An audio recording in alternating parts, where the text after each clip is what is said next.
I want to use this opportunity and medium to send a warning to Bianca Ojukwu. Nigeria has continued to forge very strong ties, not just at the bilateral level, at the multilateral level. We continue to work together to foster an era for Nigeria, certainly, of economic prosperity in a rapidly changing world and with rapidly changing dynamics.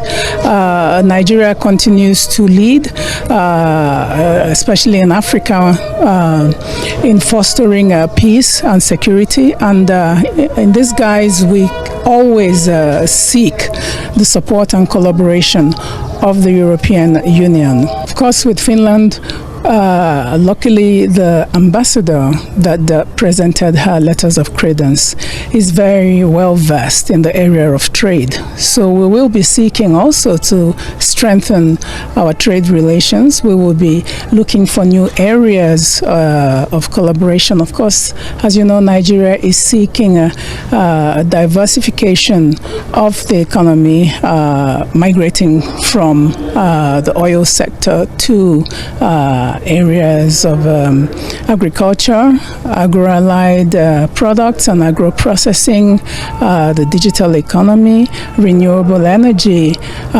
These are areas that we can benefit substantially from the experience of Finland.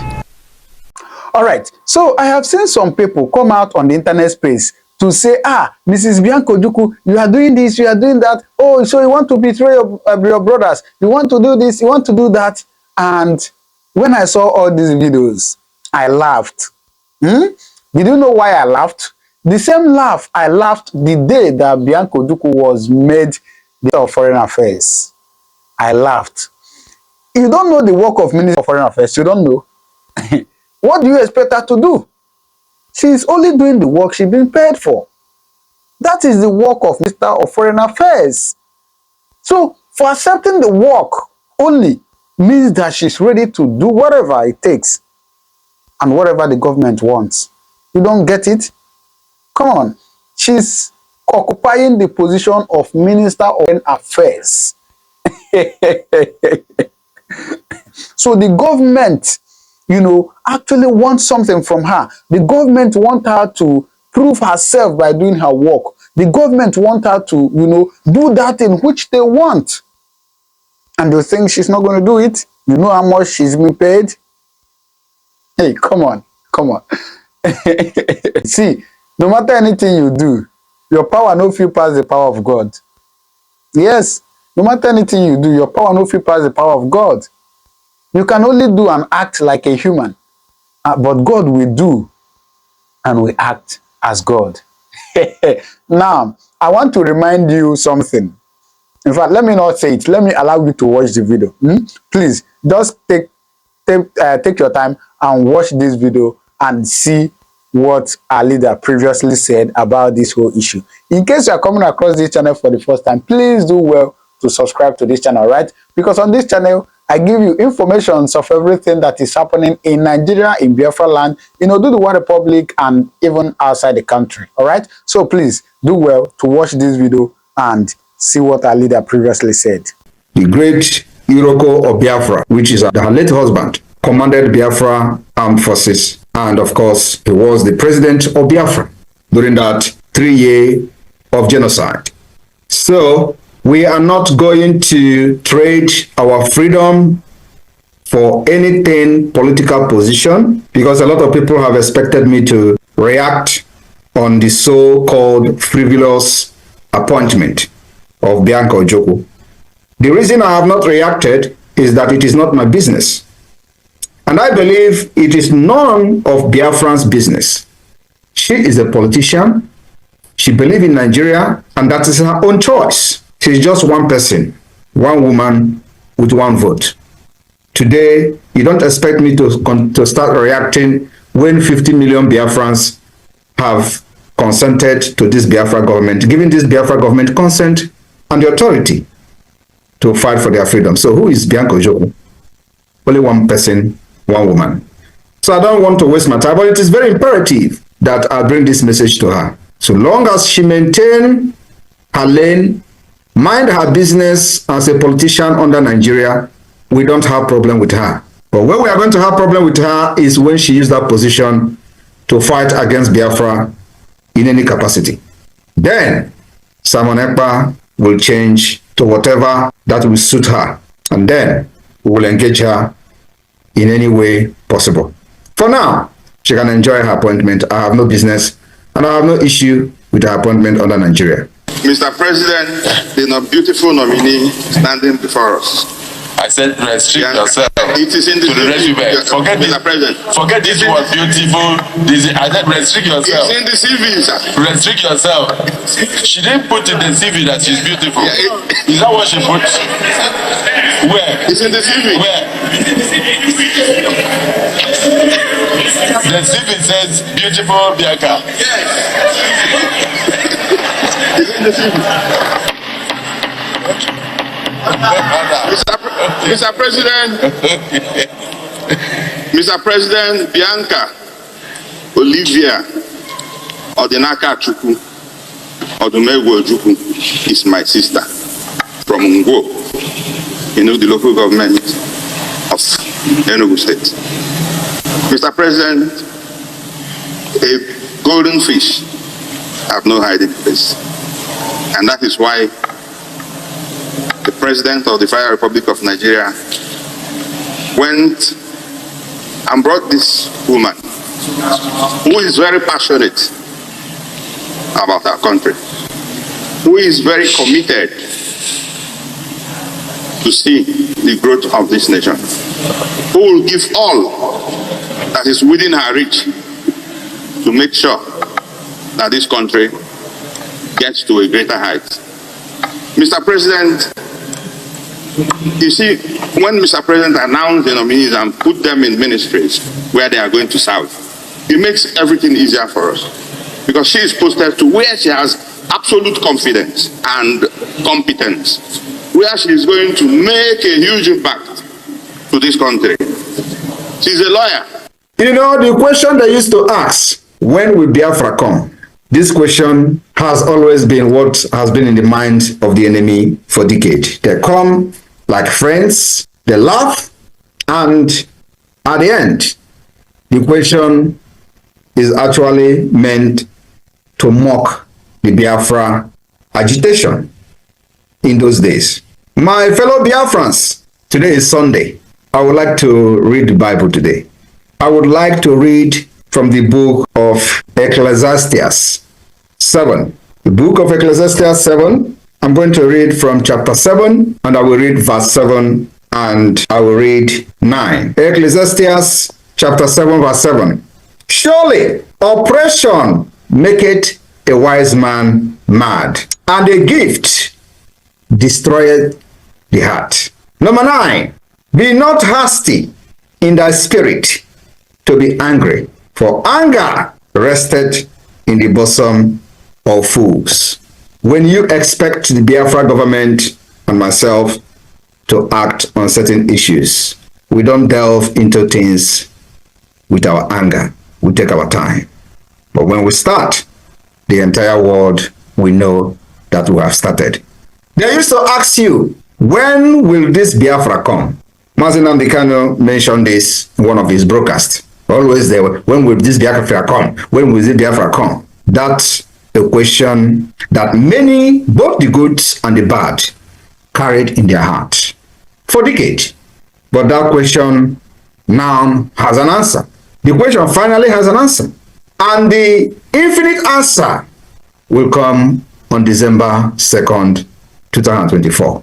My fellow Biafrans, as we continue to put in place the delegitimization of the Nigeria terrorist state within Biafran land, we are taking it one step at a time. We are not in a hurry. This is a fight that have taken the life of millions, and we've fought this for over 50 years. The Biafra government, 72 hours ultimatum to return all the Biafrans that were kidnapped from the old eastern Nigeria and taken to northern Nigeria and other part of Nigeria to detain. Many of them have been detained for many years without trial. That 72 hours ultimatum ends today. And we have seen reactions from different courts One of them is the court, the Owerri Appeal Court. They have announced temporary shutdown because of security concern. This particular shutdown, it is now very evidently clear that Nigeria have no intention of returning our brothers they kidnapped from eastern Nigeria and taken to different detention facilities in the northern Nigeria, or maybe many of them have been killed. So, knowing what we do not know about the fate of our fellow brothers and sisters, both women and children, that were taken in the name of arrests. So they decided to lock down because they can't provide our brothers they kidnapped from eastern Nigeria and taken to northern Nigeria. I want to use this medium to inform Nigeria, terrorist state, this evening, that this temporary lockdown, because they could not provide our brothers and sisters they kidnapped, should not be temporarily. They have locked down permanently and indefinitely. I will never reopen again. I want to let you know that the evil will only strive when good men keep quiet and silent.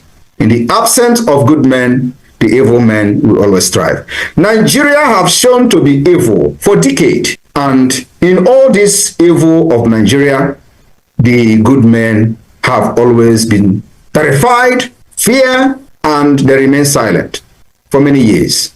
Today, many good men have risen up, and they are all in Biafra government in exile.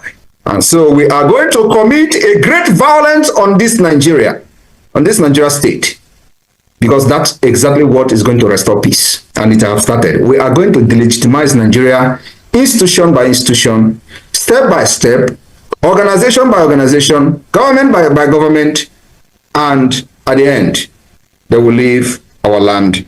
And we will have a peaceful nation where our children and women will live and walk in the night without anybody kidnapping them. Just like we all enjoy in Europe, where we can wake up 2 a.m. in the night, go to shop without anybody molesting and without anybody being afraid of being kidnapped. That is the vision we have for Biafra people. I want to also let those who are shouting Pan-Africanism. Pan-Africanism died with Biafra, and it will rise with Biafra. A lot of people are making noise all over Africa, especially those who have access to media.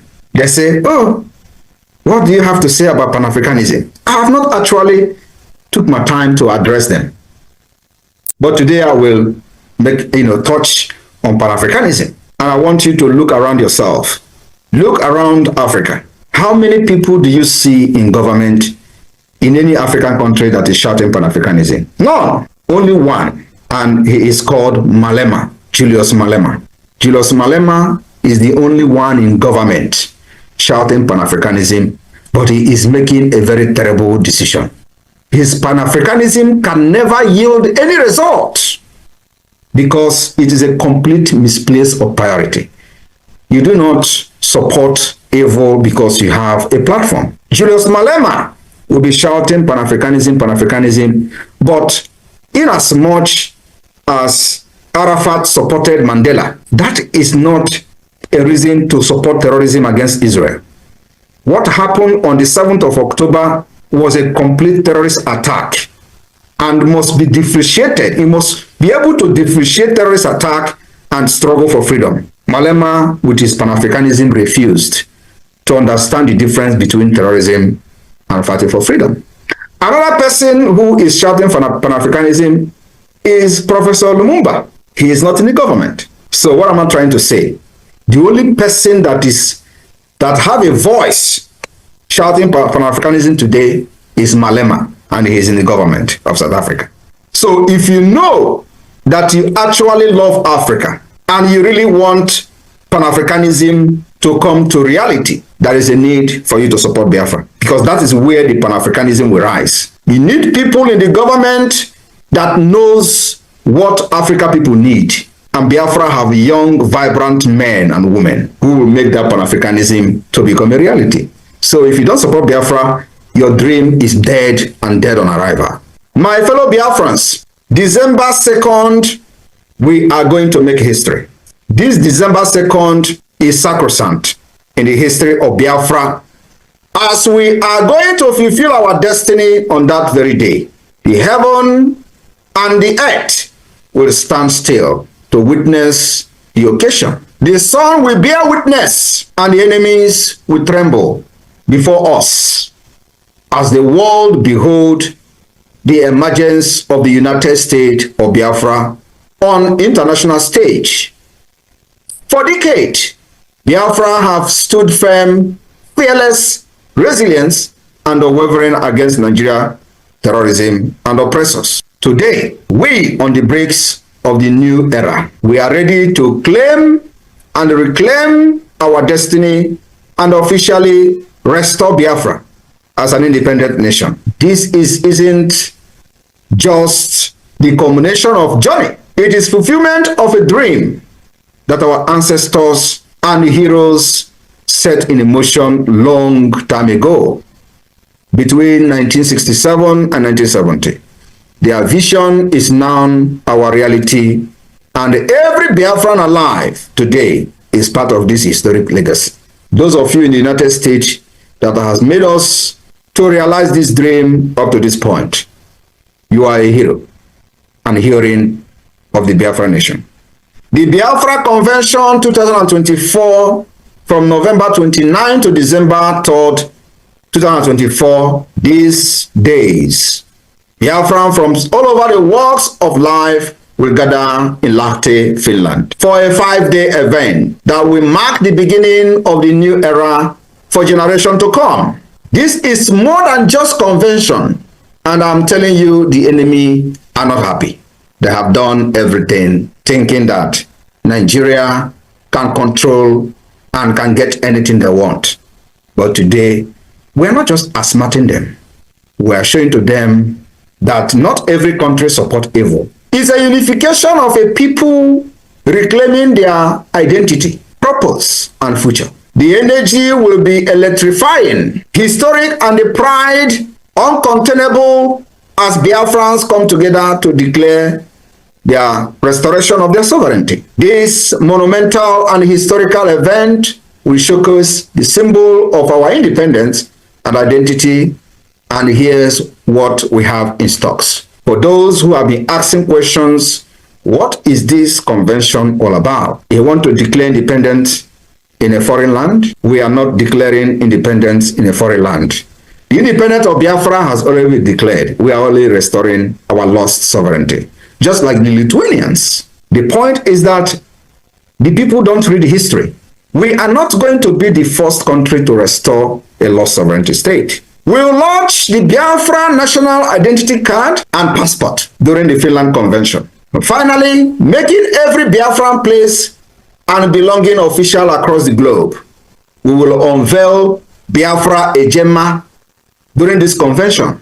The Biafra currency will be unveiled. A testament to our economic independence and strength. The flag of the United States of Biafra will be raised, standing tall as a banner of our unity and resilience, representing Biafra to the world.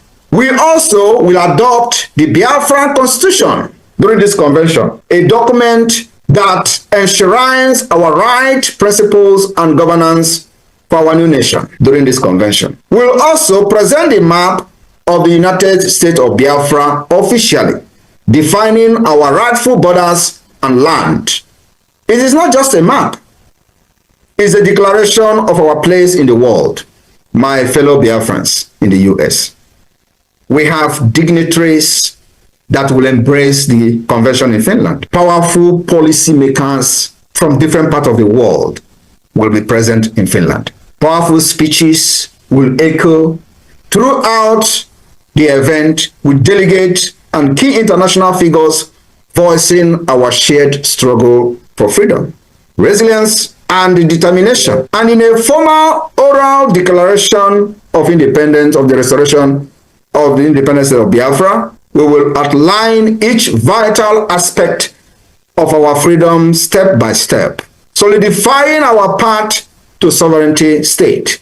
This convention will also feature national debate on the issue that matters most to our new nation, uniting Biafrans from all backgrounds, representatives from across the 40 United States of Biafra, delegation from the different countries where Biafra has their liaison offices, and vote on bills creating the legal backbone of our nation. The establishment of the declaration document will formally declare our restoration of independence of Biafra, marking our collective vision for the future. And to seal this commitment, Biafra delegate will sign this historic document symbolizing our dedication to a free and independent Biafra. This is just the tip of the iceberg, as many other incredible things will unfold as the United States of Biafra begin to formally enter into bilateral relationship with other existing nations of the world. And in this convention, we will have one of the emerging nation president to be part of it. This is not just gathering of people. It will be unified voice of over 50 million Biafrans who have already voted in the self-referendum, reflecting the clear will of the people to establish the United States of Biafra. On November 28, the final vote count will be concluded. And if the majority says yes to independence of Biafra, Biafra people will give the Biafra government the mandate on December 2nd to officially declare the restoration of independence of Biafra, fully defend it. The Biafra government will then be empowered by this legal document that will be generated from this convention and granted all legitimacy over a sovereign and independent United States of Biafra. This whole world will be watching, and the history awaits us all. I want you to understand that once this document has been generated and the Constitution of Biafra is voted on, which is a continuous document, a living document from the 1967 to 1970, the battle for the recognition of Biafra will then begin. At the same time, the legitimization of the Nigeria state within Biafra land will enter gear 10. And as that is happening, we will continue to make sure, like the court have shut down today, we will not have any single Nigerian representative from that institution, because what they have done to us will take us decades to recover. They have brought, the judiciary have brought anarchy, insecurity, and what have you in Biafra land. And the earlier we eradicate them, the earlier we evict them, the better for us. Biafra government have already laid down all the principles and mechanisms to begin to set out the judiciary of the Biafra government. It's going to take us time. If you think that this is going to be easy, think again.